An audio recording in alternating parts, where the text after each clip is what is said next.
क्या होगा जब एक भालू और शेर के बीच में लड़ाई हो जाए? कौन जीतेगा? एक ऐसा इंसान जो लड़की से थप्पड़ खाता है और उसे इस काम के पैसे भी देता है। एक इंसान सुसाइड से पहले क्या सोच रहा होता है, उसके दिमाग में क्या चल रहा होता है, और क्या आप इस उड़ने वाली मशीन में बैठना चाहोगे? ऐसे इंटरेस्टिंग किस्से कहानियों को जानने के लिए, सुनने के लिए देखते रहिए वीडियो लास्ट तक। फैक्ट नंबर 15, क्या लगता है चूहों में इंसानों की तरह एक दूसरे के प्रति केयरिंग वाली भावना होती है? उन्हें भी क्या इंसानों की तरह दूसरे इंसान को देखकर दया आती है? इसी बात को जानने के लिए एक एक्सपेरिमेंट किया गया, जिसमें हुआ ये कि एक चूहा था और उसके दोनों साइड तराजू रख दिए। एक साइड में था उसका दोस्त चूहा और दूसरी साइड थी बहुत ही टेस्टी चॉकलेट। अब चूहे को ऑप्शन ये दिया गया कि अगर वो चॉकलेट खाने के लिए जाएगा तो उसका दोस्त डूबने लगेगा और मर जाएगा। तो क्या लगता है चूहे ने ऐसी सिचुएशन में क्या डिसीजन लिया होगा? क्या उसने अपने दोस्त को बचाया होगा या फिर चॉकलेट खा ली होगी? आप ये जानकर खुश होंगे कि उसने अपने दोस्त को बचाया और जो टेस्टी चॉकलेट थी उसके सामने उसने उसे नहीं खाया। फैक्ट नंबर 14, एक ऐसा टेबल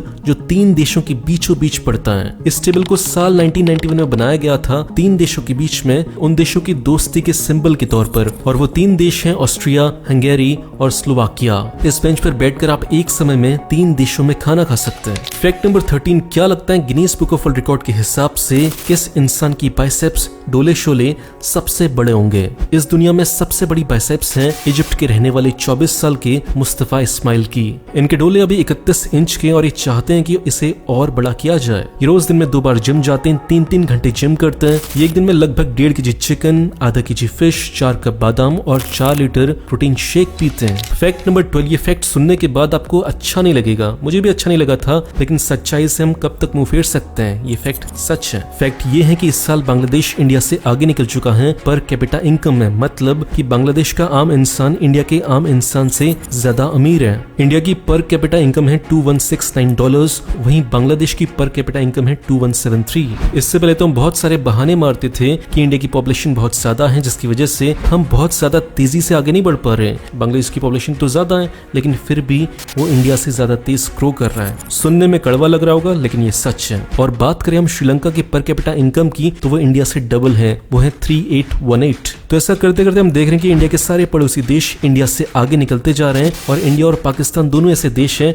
जो आपस में लड़ लड़ के बर्बाद हो रहे हैं। ठीक है, अब ये सुनने के बाद आप में से कुछ लोग कमेंट्स में गालियां देना शुरू कर देंगे, कोई दिक्कत नहीं है, दो, लेकिन सच तो सच है। फैक्ट नंबर 11, ये है आज से 100 साल पुरानी एक अतरंगी बंदूक। इस बंदूक को उस समय के जो फ्रांस के गुंडे थे वो यूज करते थे। इस बंदूक के 3 फायदे हैं। पहला फायदा, ये एक बंदूक तो ही है। दूसरा फायदा, ये एक चाकू का काम भी करती है। और तीसरा फायदा, ये एक मुक्के के ऊपर जो हम स्टील डालते हैं, मुक्का मारने का काम भी करती है। मतलब मुक्का मारने में ग्रिप अच्छी बनती है, अगले बंदे का मुंह अच्छा फूटेगा। ठीक है। फैक्ट नंबर 10, ये किस्सा बहुत इंटरेस्टिंग है। बात है साल 1961 के स्वीडन की। तब एक रेस हो रही थी, बाइसाइकिल रेस 1800 किलोमीटर की। तब इस रेस में एंटर करने के लिए एक अंकल आते हैं जिनकी एज होती है 66 साल, और उनका नाम होता है गुस्ताफ हैकनसन। लेकिन जो रेस के ऑर्गेनाइजर्स होते हैं वो अंकल को मना कर देते हैं रेस में पार्टिसिपेट करने से। वो बोलते हैं कि अंकल, बीच में आप मरमरा जाओगे, रहने दो, घर में जाओ, अपने बीवी बच्चे और पोतों को संभालने की आपकी उम्र हो गई है, आप रहने दो। ठीक है। लेकिन जो अंकल होते हैं वो अनऑफिशियली रेस के अंदर घुस जाते हैं, और फिर जो इस रेस का रिजल्ट आया उसे देखकर सारे के सारे लोग शॉक्ड हो गए। रिजल्ट वही आया जो आप सोच रहे हो। ये अंकल उस रेस में फर्स्ट आए, और वो भी बहुत बड़े मार्जिन से। मतलब ये बहुत पहले ही आकर रेस की जो फिनिश लाइन थी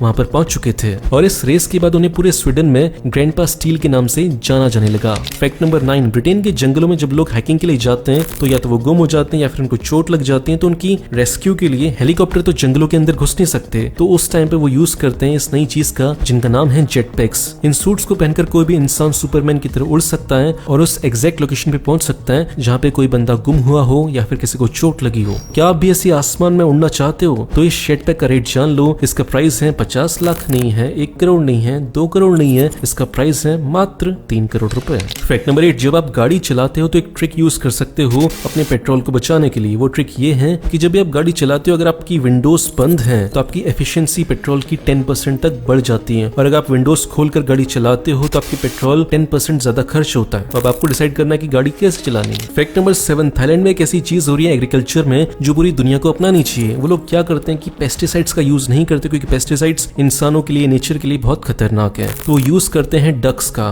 वो अपने बड़े बड़े खेतों में हजारों डक्स को छोड़ देते हैं क्योंकि ये डक्स उनके लिए बहुत फायदेमंद हैं। पहला फायदा ये होता है कि वो सारे के सारे कीड़ों को खा जाते हैं। दूसरा फायदा ये होता है कि उन कीड़ों को खाने के बाद जो वो वेस्ट प्रोड्यूस करते हैं वो एज अ फर्टिलाइजर यूज हो जाते हैं। और तीसरा फायदा ये है कि जब इतने सारे डक इनके बड़े बड़े फार्म्स के ऊपर चलते हैं तो वो पूरी जमीन को समतल कर देते हैं, जिसकी वजह से जब फार्मर एक्चुअली फार्मिंग करने के लिए आते हैं तो उनको बहुत ज्यादा मेहनत नहीं करनी पड़ती फार्मिंग करने के लिए। इसी आइडिया को दुनिया के बहुत सारे देश अपना रहे हैं और इंडिया को भी इसे अपनाना चाहिए। फैक्ट नंबर 6, हम जो हिस्ट्री में बड़े बड़े किले देखते हैं, क्या लगता है वो कितने सालों में बनते होंगे? वो बनते थे 40 साल, 50 साल, 100 साल लगाकर एक किला बनता था। और आज की तारीख में अगर हम वही किले बनाने चाहें तो हम 1 साल 2 साल के अंदर बना सकते हैं। लेकिन फ्रांस के कुछ लोग उन्होंने सोचा कि ऐसा करने में मजा नहीं है, तो उन्होंने साल 1997 में एक किला बनाने की शुरुआत की और उसी स्टाइल में जो आज से 7 सदी पहले 13वीं शताब्दी में बनाया जाता था, उसी टेक्निक से। तो इस किले को वो साल 1997 से बना रहे हैं और अब जाकर वो आधे से ज्यादा बन पाया है और साल 2030 तक ये कंप्लीट हो पाएगा, सेम उसी टेक्निक से जिस टेक्निक से आज से 700 साल पहले फ्रांस के लोगों ने उस किले को बनाया होगा।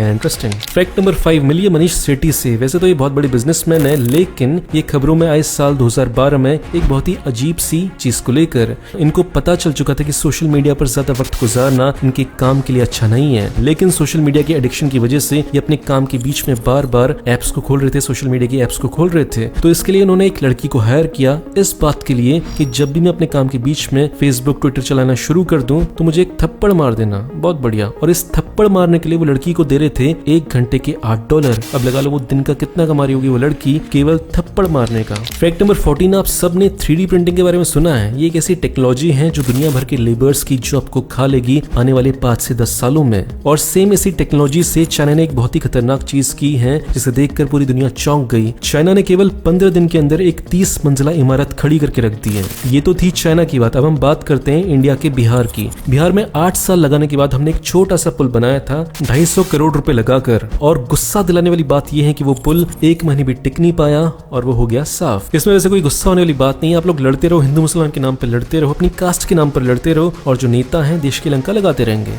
ठीक है।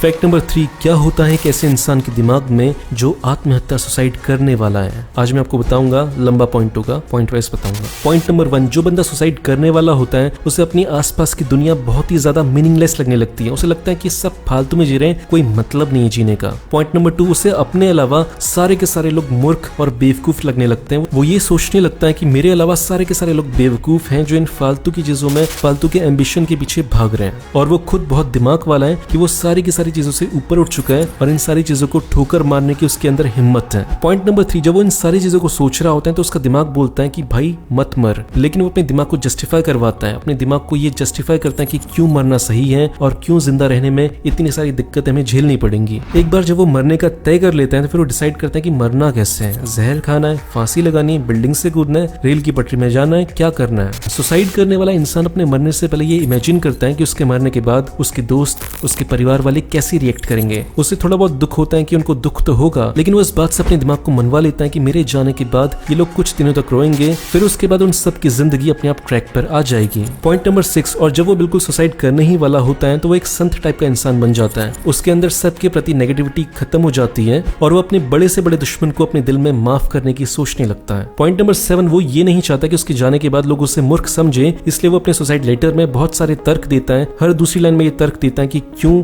आत्महत्या करना सही डिसीजन था, बजाय इसके कि रोज सुबह उठकर जिंदगी की तकलीफों को झेला जाए। फैक्ट नंबर 2, क्या अपने पेरेंट्स की बात माननी चाहिए या नहीं माननी चाहिए? फैक्ट क्या है, सही बात क्या है? इसका आंसर थोड़ा सा लंबा है। देखो, अगर ये सवाल आप आज से 30-40 साल पहले पूछ रहे होते तो इसका सिंपल आंसर होता कि आपके पेरेंट्स जो बोल रहे हैं वो अगर आप करोगे तो आप लाइफ में सक्सेसफुल हो जाओगे, क्योंकि आज से 30-40 साल पहले टेक्नोलॉजी बहुत ही स्लो थी, टेक्नोलॉजी बिल्कुल भी ग्रो नहीं की थी। अगर आपके पापा सरकारी जॉब कर रहे थे तो आप भी सरकारी जॉब कर सकते थे, अगर आपके पापा इंजीनियर थे तो आप भी इंजीनियर बन सकते थे, उसमें कोई दिक्कत वाली बात नहीं थी। ठीक है, क्योंकि जमाना चेंज होता ही नहीं था, क्योंकि टेक्नोलॉजी चेंज नहीं होती थी। लेकिन आज के समय में टेक्नोलॉजी ने पूरी दुनिया को इधर का उधर कर दिया है, पलट के रख दिया पूरी दुनिया को। तो ऐसे समय में आपके पेरेंट्स को ये नहीं पता कि टेक्नोलॉजी होती क्या है, आपके पेरेंट्स को नहीं पता कि इंस्टा स्नैपचैट कैसे चलाते हैं और क्या फ्यूचर है, क्या बिटकॉइन है, कुछ नहीं पता। तो ऐसे में अगर अपने पेरेंट्स की बात को मानोगे, प्रोफेशनल बातों को मानोगे, तो आप लाइफ में कुछ बहुत बड़ा नहीं कर पाओगे, क्योंकि आपके पेरेंट्स सोचाते कि आप एसएससी का एग्जाम दो और इसमें पास हो जाओ। उन्हें ये नहीं पता कि टेक्नोलॉजी की वजह से कौन सी जॉब खतरे में है और कौन सी जॉब खतरे में नहीं है। तो ऐसे टेक्नोलॉजी वाले माहौल में क्या करना चाहिए, अपने पेरेंट्स की बात माने या नहीं माने? सोल्यूशन ये है कि अपने पेरेंट्स की वो बातें जो मोरालिटी पर बेस्ड है कि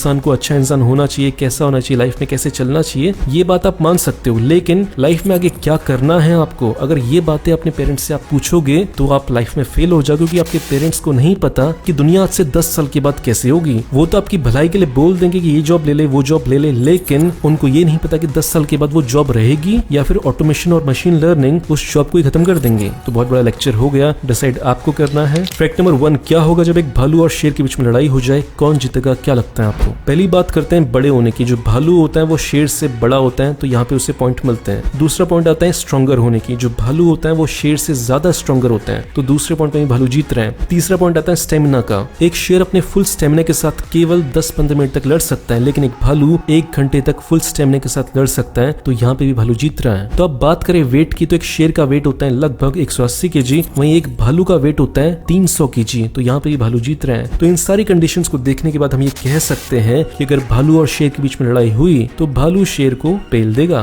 तो दोस्तों आज के वीडियो में बस इतना ही। वीडियो अच्छा लगा तो लाइक करना, बेकार लगा तो डिसलाइक करना। मिलते हैं अगले वीडियो में, बाय।